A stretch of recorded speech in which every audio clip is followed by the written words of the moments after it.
Chapter 1. The Port of Southampton. In the year 1620, the bustling port of Southampton was a hub of activity, filled with the sounds of clanging metal, shouts of sailors, and the ever-present cries of gulls.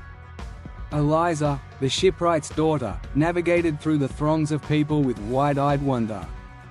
The harbour was alive with ships, each one telling a story of adventure and ambition. Her father, a renowned shipwright, was known for his meticulous craftsmanship. As Eliza watched him work, she felt an unshakable connection to the sea. She imagined the ships he built carrying brave souls to far-off lands, each voyage a new chapter in a grand story. Her heart raced with dreams of adventure, yearning to follow in her father's footsteps. One afternoon, as she peered over a stack of timber, she overheard a group of men discussing a particularly ambitious journey, the Mayflower's voyage to the New World. "They say there's treasure to be found," one man boasted, his voice tinged with excitement. Eliza's imagination soared.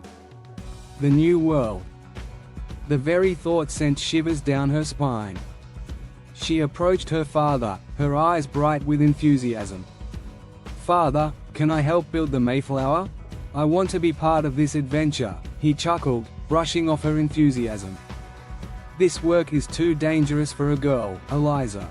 You should focus on your needlework instead," but Eliza was relentless.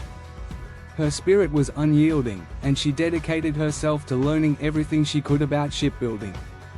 She watched her father and the other shipwrights, absorbing their techniques, the way they measured and sawed, their laughter mingling with the sound of tools. Chapter 2. Learning the craft. Days turned into weeks, and Eliza's determination did not wane. She snuck into the workshop every chance she got, practicing with scraps of wood and trying to mimic the motions of her father. At first, the men were amused by her efforts, but as she honed her skills, they began to take notice. One day, after watching her struggle to lift a heavy beam, her father finally relented. "Very well, Eliza. If you're set on this, I shall teach you," he said, a mix of pride and apprehension in his voice. Her training began in earnest. Eliza learned how to handle the tools, how to measure and cut with precision. She worked alongside the men, her small hands surprisingly adept at navigating the complexities of shipbuilding. The more she learned, the more her father recognized her talent. As the Mayflower began to take shape, Eliza poured her heart into every plank and joint. She developed a keen eye for detail, ensuring that the ship would be sturdy and reliable. The shipwrights began to call her, "the lass with a keen eye," a title that filled her with pride. Chapter 3. The growing storm. As the ship neared completion, excitement buzzed in Southampton. The stories of the Mayflower's voyage spread like wildfire, and more people flocked to the port. Eliza listened eagerly to the tales spun by sailors in the taverns, tales of vast forests and hidden treasures. But with the excitement came concern. One evening, she overheard the crew discussing the potential dangers of the journey. "Storms can be fierce, and the ocean is unforgiving," one sailor warned. Eliza's heart sank. "Father, what if the ship isn't ready?" she asked that night, anxiety lacing her voice. "The Mayflower is sound, Eliza. I have built her with the utmost care," he reassured her, but she could see the worry etched in his brow. Determined to prove herself, Eliza continued her training. She practiced every task, learning how to secure the sails, how to navigate, and even how to handle the crew.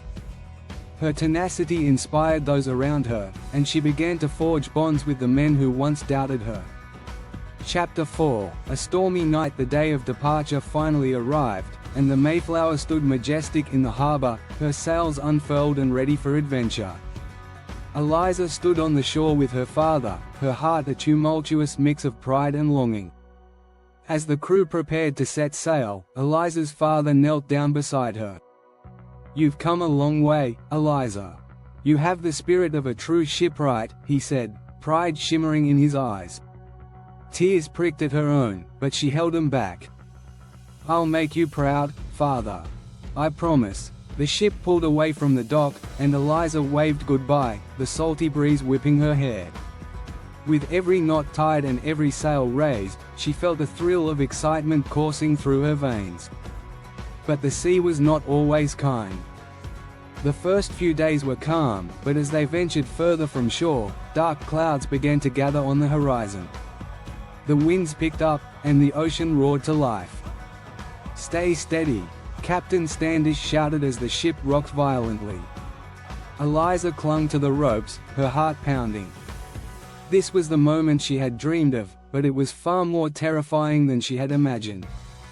Chapter 5: The Trials of the Voyage. As the storm raged, Eliza fought to keep her footing, her small hands working alongside the crew. She learned quickly that fear was not an option, she had to focus on the tasks at hand. With each wave that crashed against the hull, she felt her resolve strengthen. When the storm finally subsided, the crew was exhausted but triumphant. They had weathered the worst of it, and Eliza's bravery had not gone unnoticed. Captain Standish clapped her on the back, a rare smile breaking through his stern demeanor. "You've got the heart of a sailor, lass." The days turned into weeks, and the journey continued. They faced food shortages, illness among the crew, and the ever-present uncertainty of the sea. Yet through it all, Eliza remained steadfast. She organized rationing and ensured that everyone was cared for, her compassion and determination shining like a beacon. One night, as the crew gathered around a small fire on deck, she shared stories of her father's shipbuilding, weaving in her own dreams and aspirations. The men listened, their laughter echoing into the night, bringing a sense of unity amidst the struggle. Chapter 6: Land Ho! At last, after what felt like an eternity, the cry of "Land Ho!" pierced the air one crisp morning. Eliza rushed to the deck, her heart racing with anticipation. Before them lay the shores of the New World, a land brimming with promise and opportunity. As they anchored, Eliza felt a mix of excitement and apprehension. The land was unlike anything she had ever seen: vast forests, rolling hills, and the distant sound of waves crashing against rocky shores. With the crew, she stepped onto the new soil, her heart pounding with each footfall. Every step felt monumental, a connection to a world filled with potential. But as they began to explore, they soon encountered challenges. Misunderstandings arose with the indigenous peoples of the region. Eliza watched with concern as fear and mistrust clouded interactions. She understood that the land held its own challenges and that respect was crucial. Chapter 7: Building a New Life. In the following months, the settlers worked tirelessly to build a new home. They cleared land, erected shelters, and planted crops. Eliza found herself back in her element, helping her father craft new tools and vessels to aid in their survival. She embraced her role in the community, taking charge of the shipbuilding efforts. The settlers relied on her knowledge, and Eliza found herself teaching them the techniques her father had imparted. With every nail driven into the timber, they forged their future. But as winter approached, hardships mounted. Food supplies dwindled, and the biting cold settled in. Tensions flared as the settlers faced the harsh realities of survival in this new land. Eliza took it upon herself to rally the community, urging them to work together. She organized hunting parties, ensured that food was shared equitably, and infused hope into every interaction. "We are stronger together," she reminded them, her voice unwavering.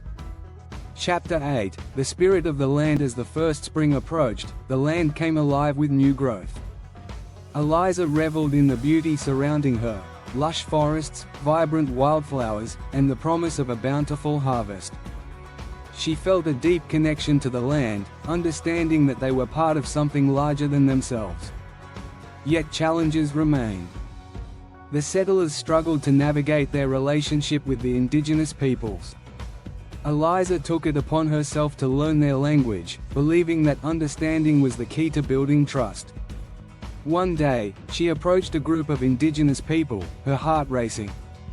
"I want to learn from you," she said, her voice steady. "We are new here, and we wish to coexist." To her surprise, they welcomed her with cautious curiosity. As she learned their ways, Eliza bridged the gap between the two communities.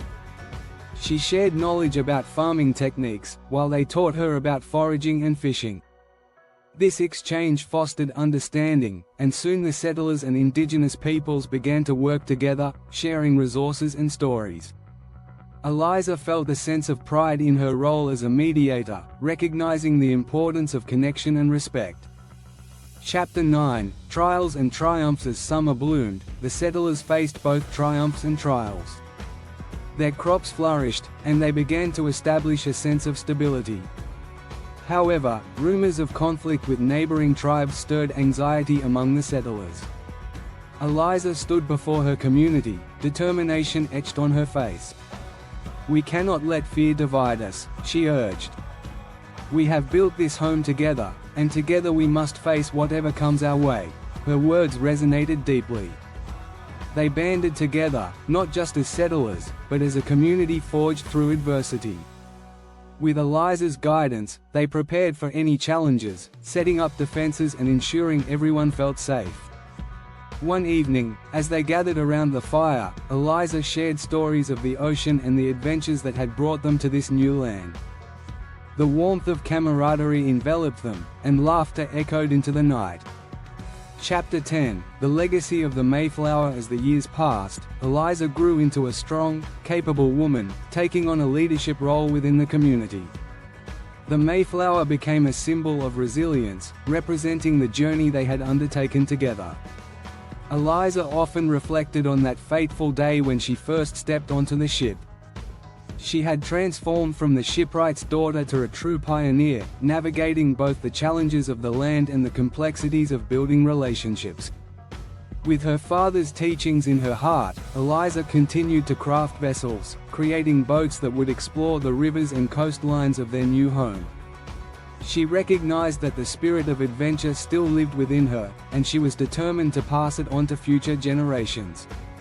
Epilogue. A future unwritten. As the sun set on the horizon, Eliza stood at the shoreline, gazing out at the vast ocean that had once called her to adventure. The waves whispered stories of the past, but now they carried the promise of the future. She felt a deep sense of fulfillment, knowing that she had played a part in shaping the course of history. In the years to come, she would share her story with her children and the children of the settlement, inspiring them with tales of courage, resilience, and the importance of understanding. The legacy of the Mayflower would live on, not just as a ship, but as a symbol of hope for generations to come. As she turned to walk back to her home, Eliza knew that the spirit of adventure would always be alive in her heart, a flame that would guide her and those who dared to dream beyond the horizon. Together, they would continue to write their own stories, forging a future filled with possibilities, standing strong against the tides of uncertainty, and embracing the legacy of those who came before them.